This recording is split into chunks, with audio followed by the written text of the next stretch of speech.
Assalamualaikum warahmatullahi wabarakatuh. Perkenalkan, saya Ayu Lestari, mahasiswa PPG Prajabatan Universitas Bengkulu, Angkatan 1 tahun 2023, bidang studi Pendidikan Guru Sekolah Dasar, mata kuliah Filosofi Pendidikan Indonesia. Pada kesempatan kali ini, saya akan menjelaskan hasil dari demonstrasi konseptual perjalanan pendidikan nasional.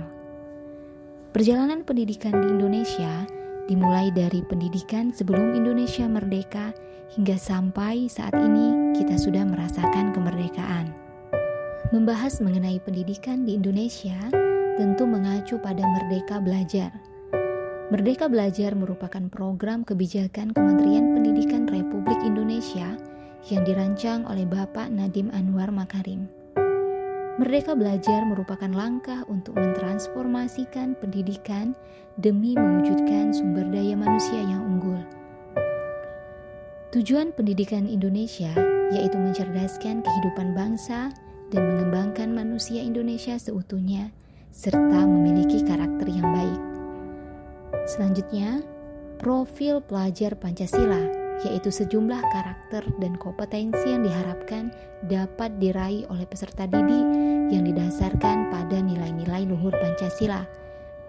Pada profil pelajar Pancasila terdapat 6 dimensi, yaitu beriman bertakwa kepada Tuhan Yang Maha Esa dan berakhlak mulia, kebinekaan global, bergotong royong, kreatif, bernalar kritis, dan mandiri. Tokoh pendidikan Indonesia. Ada 5 tokoh pendidikan dalam memperjuangkan pendidikan Indonesia. Pertama, Bapak Ki Hajar Dewantara. Beliau merupakan tokoh pendidikan Indonesia yang dijuluki sebagai Bapak Pendidikan Nasional. Beliau banyak berjuang dalam memajukan pendidikan di Indonesia serta memberikan akses yang merata bagi semua orang. Yang kedua, Bapak Haji Ahmad Dahlan. Beliau merupakan tokoh pendidikan dan keagamaan Islam yang dikenal sebagai pendiri Muhammadiyah. Yang ketiga, Ibu Raden Ajeng Kartini. Beliau dikenal dalam memperjuangkan hak-hak pendidikan dan emansipasi wanita Indonesia. Yang keempat, Ibu Raden Dewi Sartika. Beliau dikenal sebagai pelopor pendidikan bagi perempuan dan merupakan pendiri sekolah pertama bagi perempuan Indonesia disebut dengan Sekolah Istri. Yang kelima, Kiai Haji Hashim Asy'ari. Beliau memiliki kontribusi yang besar dalam bidang pendidikan. Beliau sangat peduli dengan masalah pendidikan dan menyadari bahwa pendidikan merupakan kunci penting bagi kemajuan bangsa. Pendidikan sebelum kemerdekaan. Pada tahun 1854, Indonesia masih dikuasai Belanda. Pendidikan bagi bangsa Indonesia dimulai. Pemerintahan Belanda mendirikan sekolah bagi rakyat Indonesia. Namun, sekolah itu hanya ditujukan untuk calon-calon pegawai pemerintah saja. Setelah itu, untuk menarik perhatian rakyat Indonesia, Belanda mendirikan Sekolah Bumi Putra. Sekolah Bumi Putra hanya memiliki 3 kelas dengan mengajarkan membaca, menulis, dan berhitung. Pendidikan zaman kolonial hanya untuk kepentingan kolonial dan tidak disesuaikan dengan jiwa raga bangsa. Ki Hajar Dewantara menganggap bahwa pendidikan zaman kolonial tidak dapat membentuk manusia yang merdeka sehingga selalu bergantung pada kaum penjajah. Pada tahun 1922, berdirilah Taman Siswa yang dicetuskan oleh Ki Hajar Dewantara, terletak di Yogyakarta sebagai gerbang emas kebudayaan dan kebebasan.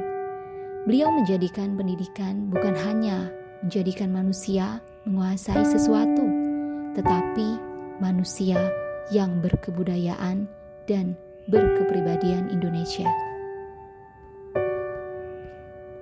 Pendidikan setelah kemerdekaan. Pendidikan Indonesia berlandaskan pada Pancasila. Pendidikan di Indonesia setelah merdeka berupaya untuk menghilangkan paham pendidikan kolonial.